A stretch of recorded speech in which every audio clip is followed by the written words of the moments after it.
The Duchess of Sussex has revealed that she suffered a miscarriage in July. Meghan's personal account of what happened is detailed in an opinion piece in today's New York Times. She writes, "I knew as I clutched my firstborn child that I was losing my second."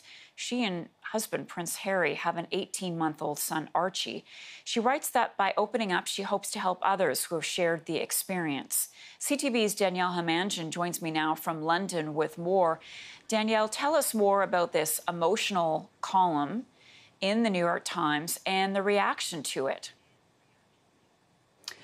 Well, I have to say, I read it this morning, and the first thing I did was ask women who I know have had miscarriages what they thought about it. And you don't have to be a fan of Meghan Markle to appreciate the pain she and Prince Harry must have felt. But more than anything, what they've told me is that there is comfort in reading about another woman's experience, especially on a subject that is still so taboo.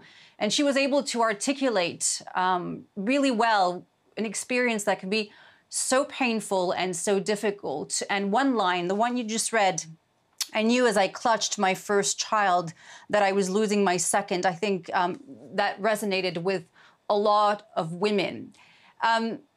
I don't know if you remember this, but when Meghan Markle was first introduced to the public here right after her engagement to Prince Harry back in 2018, she was at an event and she was asked about women's voices, about helping women find their voice. And she was very quick to reply, women already have a voice, they just have to feel empowered to use it.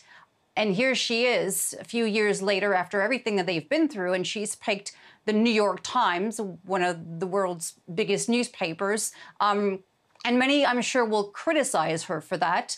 Obviously, whenever it comes to the royal family, especially this couple, there are critics. But she wanted her experience shared, rather. But she didn't just talk about herself. She talked about the turbulent year that was, the struggles faced by many who have had COVID, who have lost family members to COVID.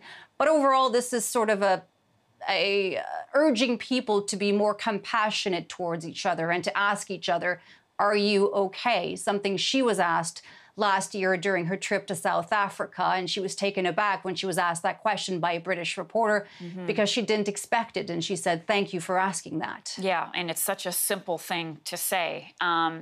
Just before we have to go, have you heard anything, Danielle, in response from Buckingham Palace to this personal piece? Well, I called the palace this morning, and the only response we got was that this was a personal matter and that they were not going to be commenting.